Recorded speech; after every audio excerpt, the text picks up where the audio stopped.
everybody? I'm LaVance Atkinson, aka The Love Doctor. Welcome to One-on-One with The Love Doctor. Today I have a special guest.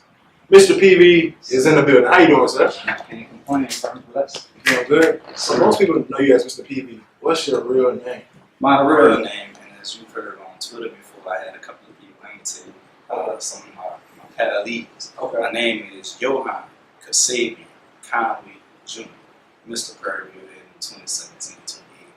Okay, that's how you wanted to say that. Yep. Just like that. Yes, sir. Okay.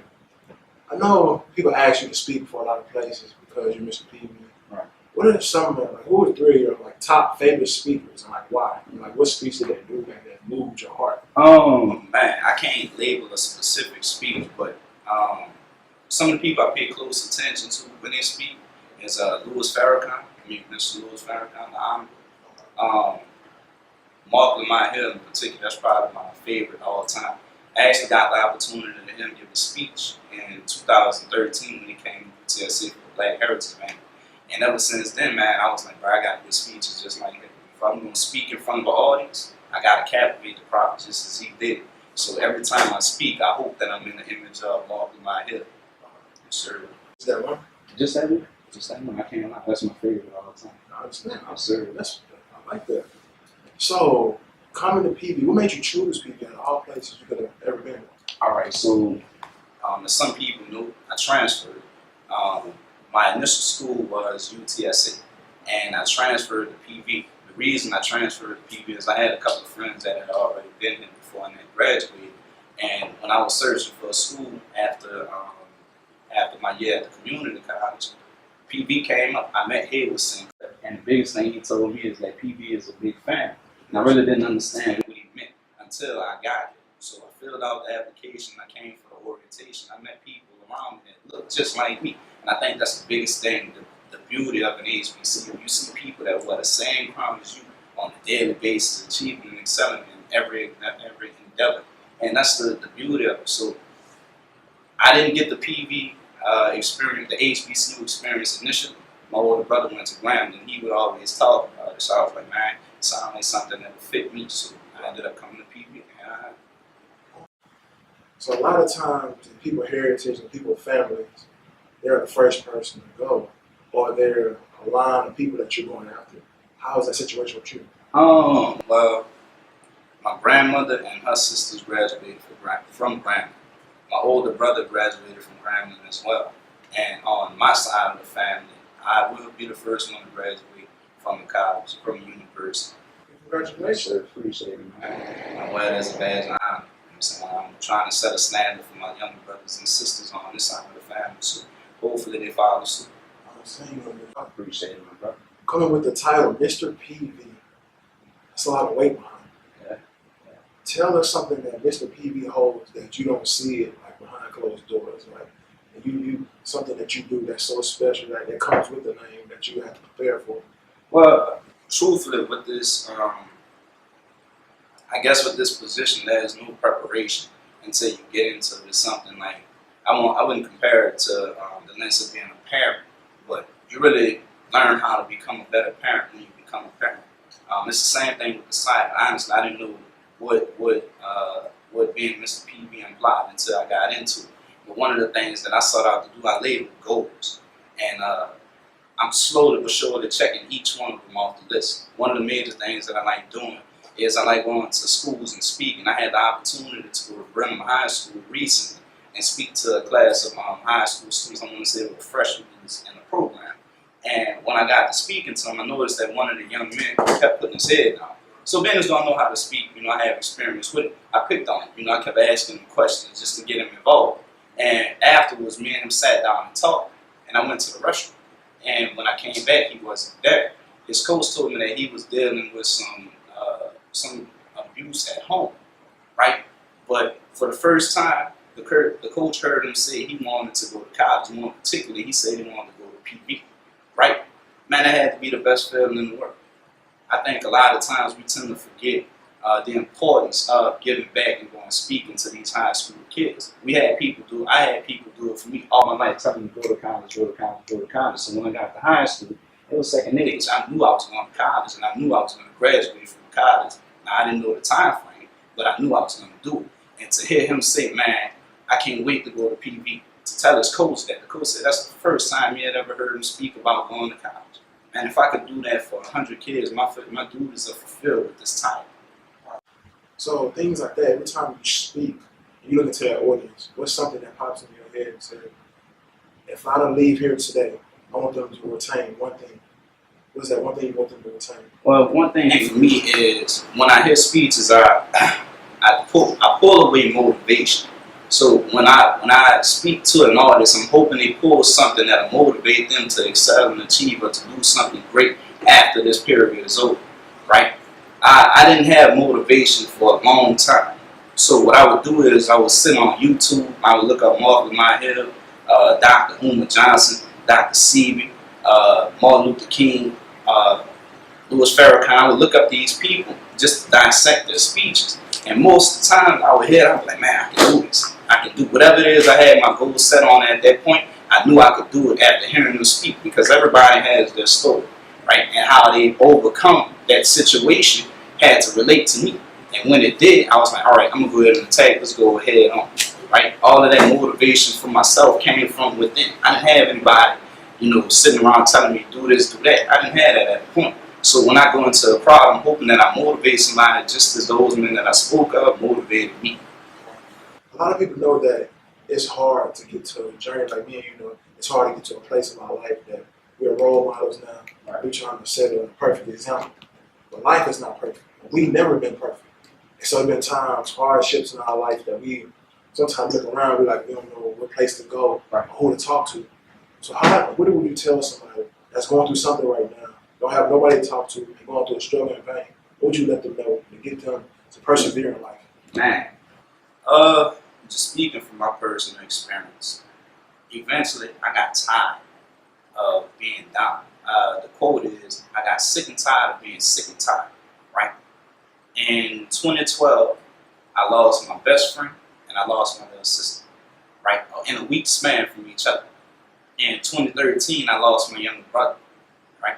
So, being as though I come from a family of 15 brothers and sisters, losing one of us hurts, right? Nobody, you don't know the extent of that pain until you're going into it. Like, nobody knows. You speak about nightmares and it's like monsters and stuff chasing you around, but try having a dream with you and your little brother having a good time and you wake up and they're no longer there. Try having a dream of you and your little sister arguing, and before you can say you're sorry, you wake up and she's no longer there. Man, that's the pain I went through every single day, right? And I got tired of it, man. I got tired of waking up feeling depressed because of the things that I couldn't do, man. So I sat and I prayed. And one day, I don't know what happened, but I decided, man, this ain't the life I want to live. Man, I got tired of being depressed. I got tired of holding my head down. I got tired of feeling sorry for myself. I got kicked out of school, man. I had to make a difference for myself. So the thing is, where your motivation comes from within. A motivational speaker said one time, he said, nobody can make you mad but you, right? So I started thinking about that. I was like, wait, in these situations, a lot of my wounds are self-inflicted. So if I'm causing this for myself, I'm doing this on my own, right? Made the decision I ain't gonna do that anymore. Change my life around. So it's like when you're going through something, understand time is the best band-aid that you could ever get. It happens with time. I can't tell you when it's gonna happen or when your light at the end of the tunnel is gonna start to show, but just know it's coming. And everything that you want to happen happens with you. You are the one who makes you get up every morning. You make these decisions. Every decision that you make affects you. You know what I'm saying? So at the end of the day, you have to do some self-reflection. Man, look at what you're doing and look at what's happening around you. What can you do to change? And once you make that decision, then you're going to see yourself grow. Sure. I'm not gonna lie. I saw you in Mr PV. I was like, who was that? That's something I ain't never saw before. And I had to have this conversation with you now. I had this conversation with you earlier. The other day, I was like, bro, I'm playing. I do appreciate that. You know what I'm saying?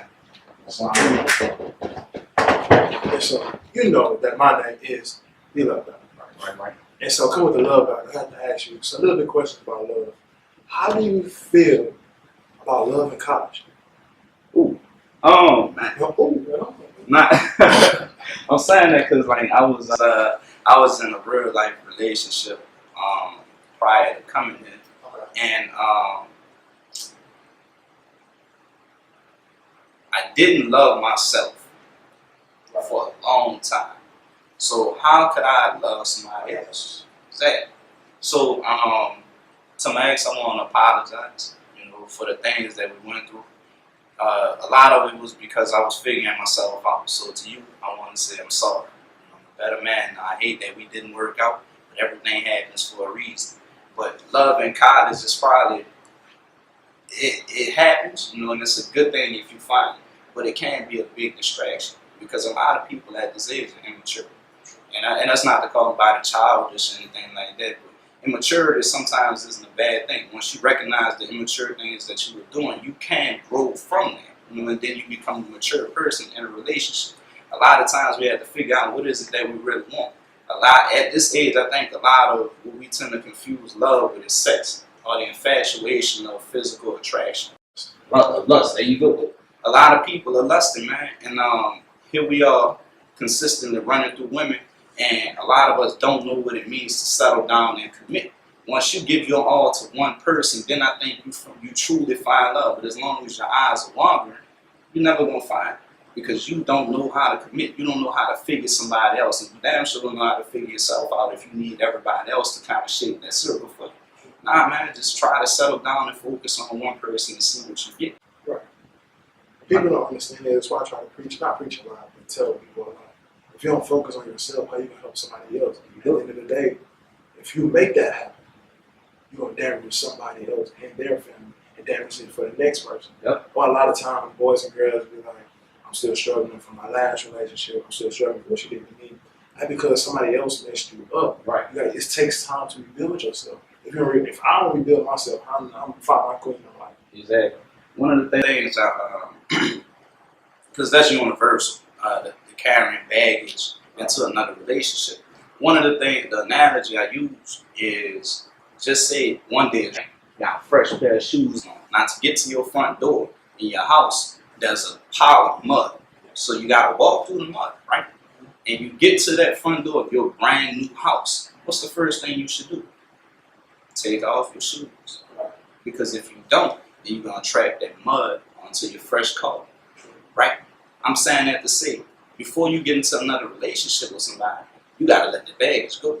Because if you don't, you're going to carry your burden onto another person who doesn't deserve it. It could be the person for you. But because you can't let go of your past and move on, you're going to damage your new relationship and it'll be a continuous cycle, right? That's one of the things I had to learn. I had trust issues. Even till now I do.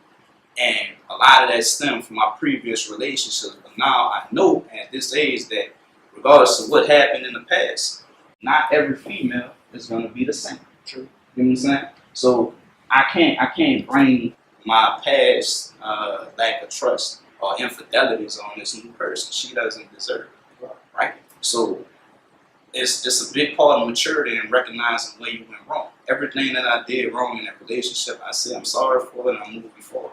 The next female who I decide to settle down with, you hear me? You're going to get the best part of you. Truth, just being honest. I have an analogy too. My analogy is, it starts with a seed. Ladies and gentlemen, when you look at a seed, sometimes it's pretty and all the different colors. Yeah.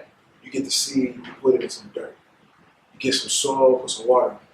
What the seed do? It grows. Right. From like a little stem, it's probably like a little flower, and then later on in life it'll be a tree. All trees don't stay around forever. Right. Some trees do.